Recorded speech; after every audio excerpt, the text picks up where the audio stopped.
What's up guys, the Strong Boys 19 here. This is going to be my update video for the end of this month, which is July. August is now upon us, and just like with the previous update, I have some variety that I would like to show for you guys. I know that I have not been addressing this about my intro to these update videos, but I would like to tell you this part right now. Most of the time I've been sometimes lazy, but most of it can be involving me in my own time outside of YouTube to be very busy with an upcoming plan for a rehearsal or upcoming gigs. So I will bring the intro back, and I promise you that right here, guys. I know I haven't used the intro to these types of videos for a while. Well, I want to bring it back. So, without any further ado, let's dive into it. I have bought a couple of records, and the first one here is the self-titled Deftones album. It has the sticker to celebrate its 20th anniversary. It's on a translucent vinyl. It's limited edition. It comes with the pictures of the band and the lyrics on the other side, but the record itself is absolutely gorgeous, and I'm going to excuse me, show it right now. It is with this beautiful translucent colored vinyl. I love record pressings that have design ideas to be pressed in this type of design idea. Really glad to have this in the collection. I've been playing this album a lot, as some of you guys know from my latest video, and I've been growing to admire more of this. I feel the same way about the last track, Moana. I love more of the other songs before that final track, but this has been absolutely one of my later, higher ranked favourite Deftones albums. I would also probably like to maybe do a discography ranking of Deftones' discography. So when I will be bringing that up again, I will let you guys know. Anyway, I love a lot of this album. The next and last record for this update, I have mentioned it before from my live stream, but I thought, why not display it here, because I've actually ordered this record from the time that I was doing my last live stream. King Crimson, The Power to Believe. This is the 2019 reissue, and I think this is a fantastic final album. A lot of the King Crimson fans do cite this as a great record, and this is even better than Pink Floyd's final album, The Endless River. Love the artwork to this. It does contain the original track listing, but the later tracks on side 4 are, I believe, the tracks from the EP that came out around the same time. It's a double album pressing. This album is really, really good. There are tracks to this that I do love a lot, especially through these separate pieces on the theme of The Power to Believe. And these instrumental pieces are just insane. Tracks like with Level 5, which is actually the 5th part of the Lark's Tongues in Aspic side of King Crimson's repertoire, to Electric, Happy to Be With What You Have to Be Happy With, and I love these darker, like prog metal type of flavours. But this is a really great record. It's been more of a grower, actually. I liked this album a lot when I first heard it, but I've been playing this one quite frequently as well. It's not one of the top King Crimson albums, but it is probably like right up there, maybe in the top 10. But anyways, phenomenal artwork and a great album nonetheless. Now on to the CDs. The first one is the Cocteau Twins with the album Treasure. This is a 2018 version, which I believe this replicates the vinyl pressing of this. But I'm not quite sure what the others would look like in this type of packaging. I haven't played this album yet, but I know that there are some fans of this. I cite this as one of the classics. I've been meaning to get into this band for a long time, and I'm going to do my best to collect the other albums that are in part of this type of remastered series, or re-releases. The next one is Lou Reed, The Blue Mask.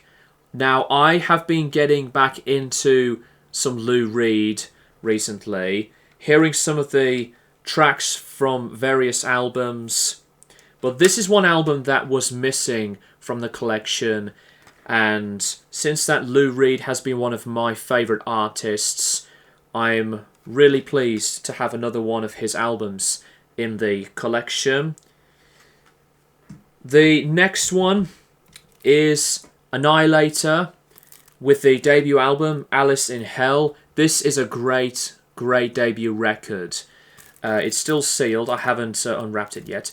It is in part of their remaster series, just like with my purchase for Never Neverland. Just like Never Neverland, it contains some bonus tracks. And Jeff Waters is one of my favourite metal guitarists. Awesome debut, but I've mentioned from, I believe, my previous video that Never Neverland is my favourite album from this band. Now, this next one is from a band that I have been growing to love. I haven't listened to a lot of their stuff yet, but I decided to pick this live album. It's from a live performance from a band that I have always wanted to discover, but from the album version of this record, I completely admire it. And this is from a band called Marillion. This is the 2013 recording of their performance of the whole album Brave in its entirety. And this is a 2018 limited edition release through Ear Music from Germany. It's limited to 5,000 copies. You can't really see that very well. There you go. That's my number, 3,837.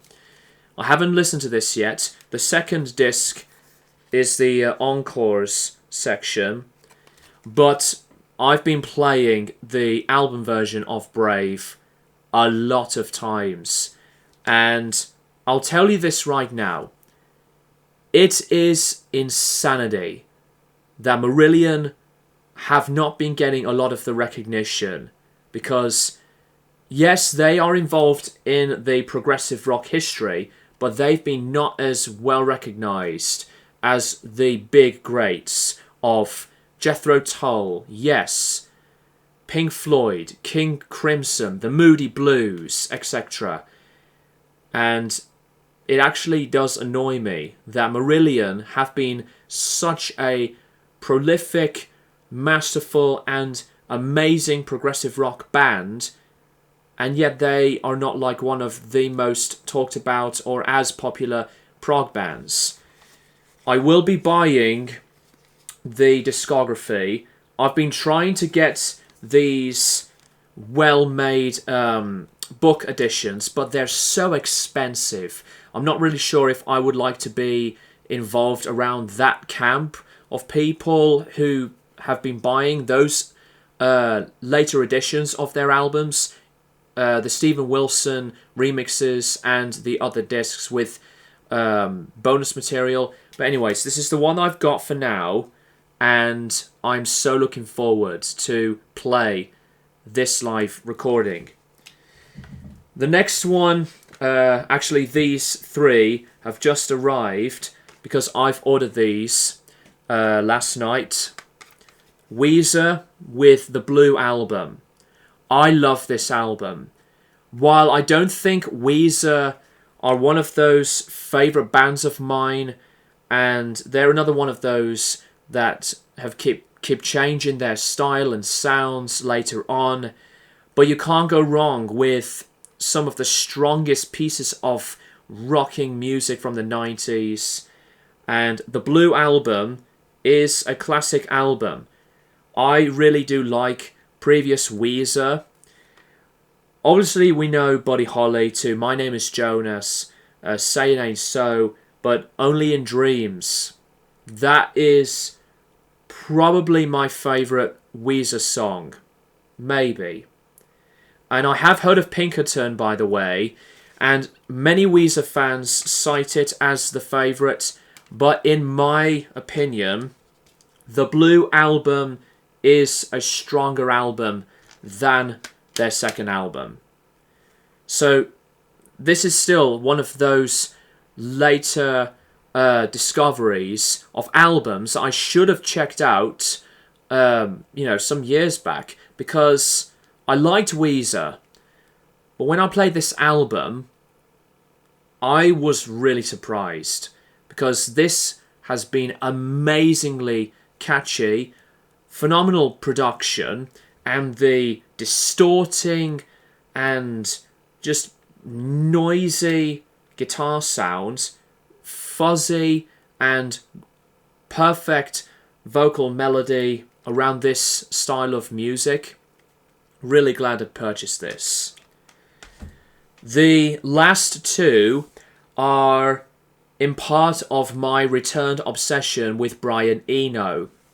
And also, these two records are collaboration ones with Brian Eno and another legendary household name of the krautrock scene called Cluster.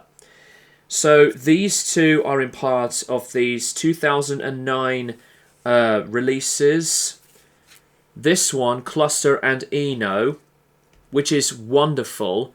Love the separate and yet fantastic arrangements into making another form of ambient textures, and full of this really, I would say, as inspired and a great collaborative effort. I really like when Eno does go into the collaboration of ideas with other people, like David Byrne from Talking Heads fame with the outstanding record My Life in the Bush of Ghosts.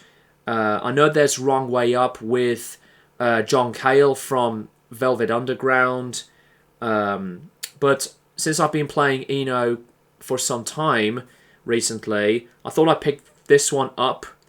Great album. And the other one, which is After the Heat. This one was just as sweet and very, very, very good to listen to. So, there you go, guys. If you like some electronic, ambient experiments, then check these releases out. And Cluster are another great krautrock act that you should check out. So that is it, guys. That is my update video for the end of July. And I am going to be planning a live stream, hopefully at the end of August. If anything changes, I will let you guys know. And just like with the previous update slash hangout live stream, it's going to be the same thing for the August one. Thank you guys for watching, and I'll keep you guys posted for more videos in the near future.